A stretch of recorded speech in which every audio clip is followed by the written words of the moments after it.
You started strong, praying every morning, standing on every promise. You knew the enemy was real, so you showed up ready to fight. And for a while, it worked. You felt sharp, alert, dangerous to the kingdom of darkness. But somewhere along the way, the fire dimmed.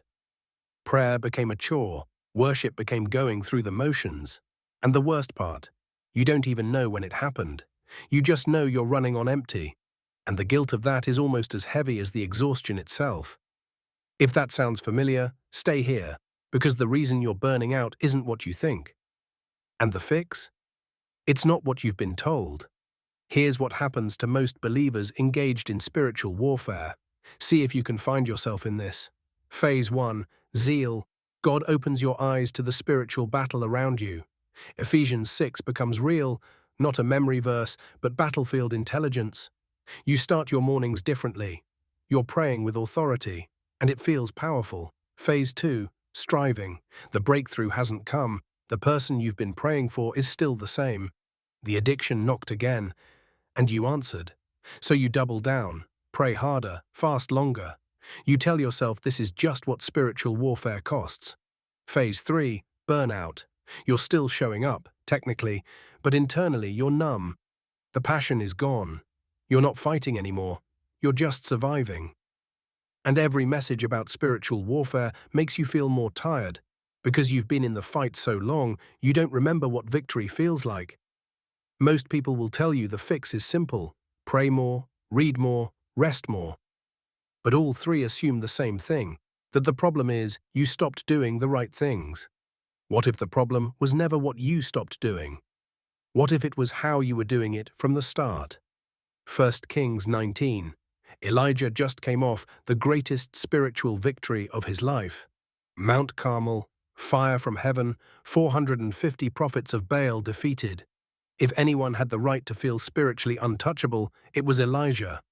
But in the very next chapter, Jezebel sends him a death threat, and Elijah, the prophet who called fire from the sky, runs. He goes into the wilderness, sits under a broom tree, and asks God to take his life. I've had enough, Lord, take my life. Stop there, because this is the moment the church often skips past. Elijah wasn't spiritually weak. He had just experienced the greatest display of God's power in his entire ministry. But that's exactly the point. You can come off your greatest victory and crash into your deepest burnout within 24 hours. The two are connected. On Mount Carmel, Elijah was operating at a level no human can sustain. Every ounce of spiritual energy was pouring out. When it was over, the tank was bone dry. And when Jezebel's threat came, he had nothing left. Now watch what God does. This is crucial. Elijah is in the wilderness, depressed, asking to die. Does God send a rebuke, a sermon, a call to get back in the fight? No. He sends an angel with food and water. Elijah eats, he sleeps.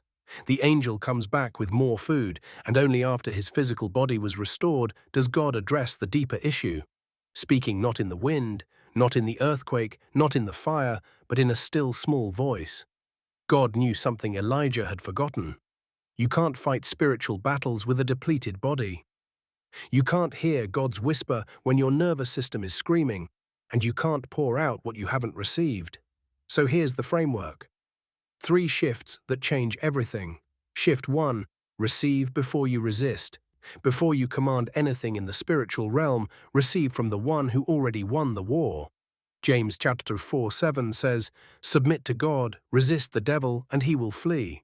The order matters. Submission comes first, resistance comes second. You can't resist from your own strength. You resist from a place of already having received. Shift 2. Learn the rhythm of engagement and withdrawal. Jesus modeled this. He healed the multitudes, then withdrew to lonely places to pray. He taught all day, then got in a boat to escape the crowd. He didn't apologize for it. He knew sustained ministry requires sustained connection with the Father. If Jesus needed to withdraw, you do too. Pulling back isn't quitting. It's refueling. Shift 3. Stop fighting battles God didn't assign you. This one will sting. Not every spiritual battle on your radar is yours to fight. Some of what's draining you is warfare you volunteered for. You're carrying burdens for people who didn't ask, interceding about situations God never told you to touch, trying to be the savior in stories where Jesus already has the role. Ask yourself honestly, of everything weighing on you right now, how much of it did God actually put there, and how much did you pick up on your own? Spiritual warfare is real, the enemy is real. But you were never meant to fight alone, and you were never meant to fight in your own strength. The same God who fed Elijah in the wilderness, who speaks in a still small voice when you're too exhausted to hear anything louder, that God is not standing at a distance, hoping you figure it out. He's right there, ready to restore, ready to refill, ready to fight with you. If this spoke to you, hit like and subscribe. Drop a comment. What's one burden you've been carrying that God never asked you to pick up? Let's talk about it. Time is telling.